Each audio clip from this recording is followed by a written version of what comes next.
近1个月来，美国显著增加了在我国周边以及我国敏感问题上展开军事与政治挑衅的力度，从朝鲜到南海都在组织大规模的军事演习，同时又在政治上与台岛进行非法互动。这一切当然都说明美国正在加紧准备要对我军在台湾的行动展开全面介入，从而维持在亚太地区的霸权地位。既然要介入台湾，那军事力量自然就成为了美国最重要而不可或缺的部分。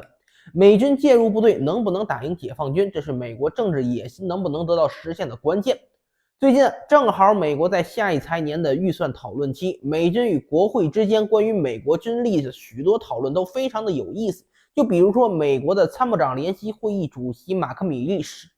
关于中美俄之间大国对抗的一系列看法。在这位美军地位最高的上将眼里，美国现在面临着非常恶劣的态势。美国在面对现在愈发紧密的中俄关系时，一旦爆发冲突，几乎毫无胜算。在美国的高级军官眼里，现在的美国处在一种装备严重不足，弹药比装备还要短缺的严重态势之下，而解放军实力增长速度又明显快于美军的增长速度，让美军很难应对任何一个对手。但更加糟糕的是，美军还要面临双线作战的环境，一旦爆发冲突，很可能要与中俄一起作战。但是美军与中俄之间的武装冲突是不可避免的，不是迫在眉睫的。美国得想办法确保不会与中俄发生军事冲突才行。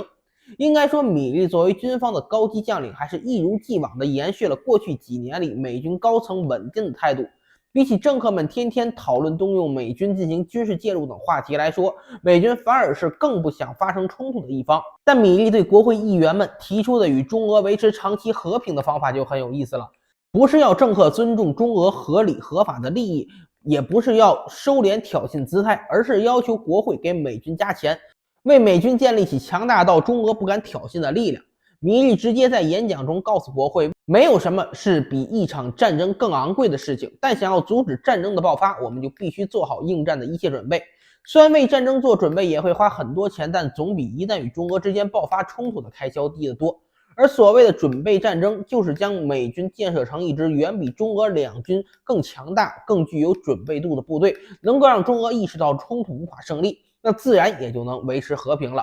当然，米利这个话是对国会说的，不是对咱们说的，所以咱们就没有必要将其理解为米利的什么别有用心的狂想了，倒是可以当做一贯居于军中稳健派领袖位置的米利上将对美国国会议员的阴阳怪气。毕竟从国会到政府对使用美军进行冒险的野心很大，但实际上给到美军手里能够用来建设的经费又远远没法匹配美军的现实需求。米利的发言大致可以翻译成，要想让美军作为大国对抗的马前卒不是不行，国会你得给钱吧，现在这个预算你就别想那么多有的没的了。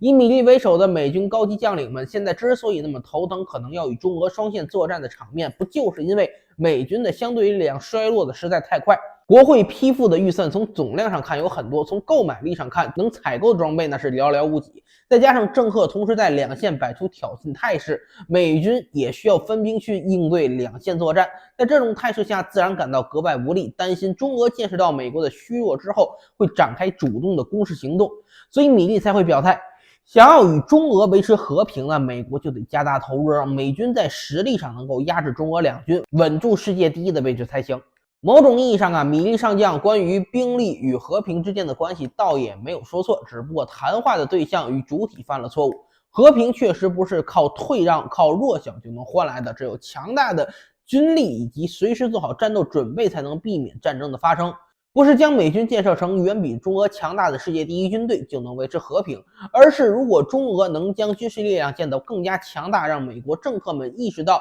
选择军事手段解决与中俄之间的利益竞争已经不可行的时候，三国之间就能和平下去了。毕竟在欺软怕硬这点上，美国人那是有充足的心得的。你看美国现在对中俄乃至朝鲜、伊朗的底线不都在不断滑坡吗？美国的高级将领们在国际局势与国家关系上的问题的表现远比美国政客们更加稳健。以米利为首的参谋长联席会议成了美国军政高层当中最反对中俄发生冲突、最希望和平的团体，那不都是因为力量对比出现变化了吗？当美国人意识到不能像消灭伊拉克政权那样消灭伊朗政权，而是会让美国损失惨重的时候，他们就开始要好好讨论是否承认伊朗是个有核国家。只要拥有核弹头之后，别部署就可以，再也不见以前那个动辄威胁要对伊朗进行外科手术打击的架势了。当朝鲜人真的展示了他们能对美国本土全境进行核反击能力的时候，美国人在朝鲜的问题上也理智了。美国政客现在还想以军事介入的方式与我军展开决战，这说明什么？